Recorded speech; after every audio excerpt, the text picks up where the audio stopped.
జల కాలుష్యం అవగాహన దానికి సర్వే అది ప్రజల జల కాలుష్యం గురించి ఎంత అవగాహన ఉంది తెలుసుకోవడం కోసం సర్వే చేస్తాం. సర్వేలో మేము 25 ప్రశ్నలు తీసుకుని 50 మంది కుటుంబాన్ని ఎన్నుకుని వారి దగ్గరికి వెళ్ళి సర్వే చేస్తాం.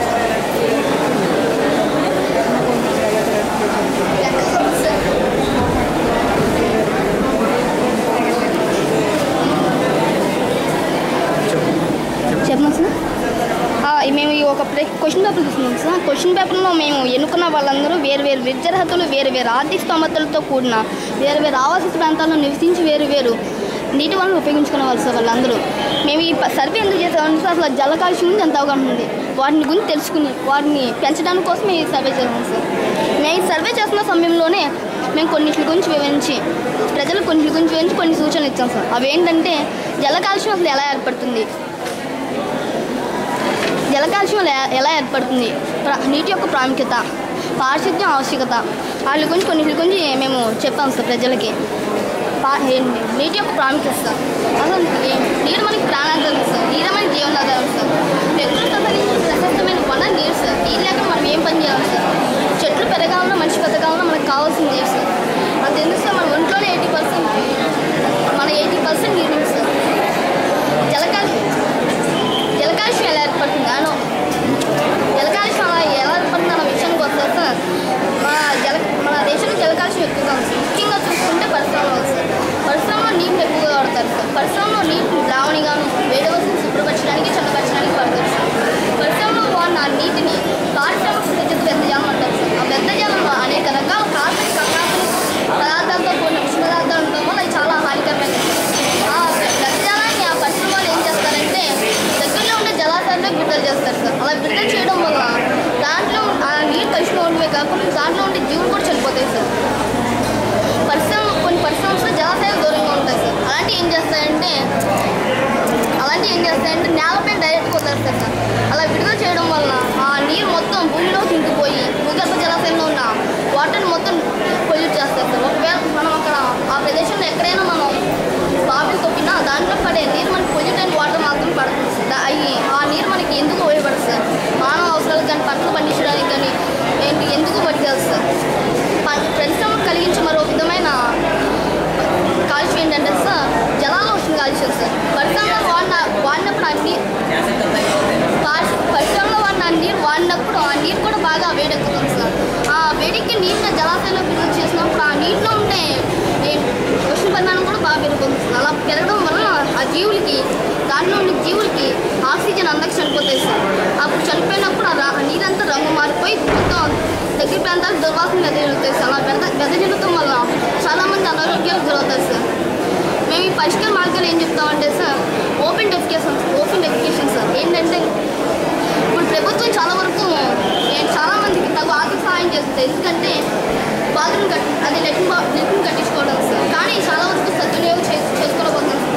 ఇంకా చాలా గ్రామాల్లో ఓపెన్ డెఫికేషన్ అలవాట్లో ఉంది సార్. తప్పిస్తే 80% రోగాలు 70% రోగాలు మనం డెఫినెట్లీ తప్పించగలం సార్. అలా అశుభ్రమైన నీటిని తాగడం వల్ల 80% వరకు మనకి రోగాలు వస్తాయి సార్. దాంట్లో కలరా, డయేరియా, పచ్చకామె లాంటి ప్రాణాంతక వ్యాధులు కూడా ఉన్నాయి సార్. అలాంటి చాలా రోగాలు ప్రజలకు అంటుకుని చాలామంది చనిపోతున్నారు సార్. మేము పరిశ్రమ నుంచి వచ్చే వ్యర్థజాలం డెఫినెట్లీ తప్పనిసరిగా ఆ వ్యర్థజాలం విడుదల చేసే ముందు అవి శుభ్రపరిచాలి సార్. ఆ శుభ్రపరిచిన నీటిని ఆ పరిశ్రమ వాళ్ళు మళ్ళీ రీసైకిల్ చేసుకుంటే సార్ ఆ నీటిని వాళ్ళు ఉపయోగించుకోవడం వల్ల నీటి వృధా అవ్వదు, ప్లస్ నీరు కూడా కలుషితం అవ్వదు సార్. ముఖ్యంగా మేము చెప్తుంది ఏంటంటే సార్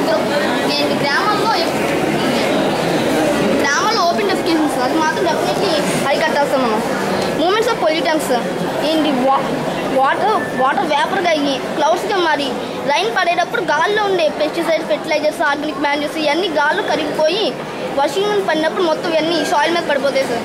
అప్పుడు ఈ క్రాప్ నుంచి వచ్చే ఫెర్టిలైజర్స్, షాల్యూ సోల్ నుంచి వచ్చే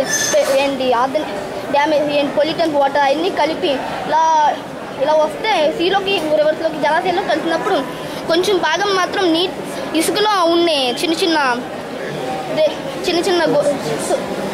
చిన్న రేణుల్లో ఉండిపోతుంది సార్. ఆ వాటర్ మొత్తం అండర్ గ్రౌండ్ వాటర్ని పొల్యూట్ చేస్తుంది సార్. అలా కాకుండా మన పరిశ్రమను అరికట్టాలి సార్.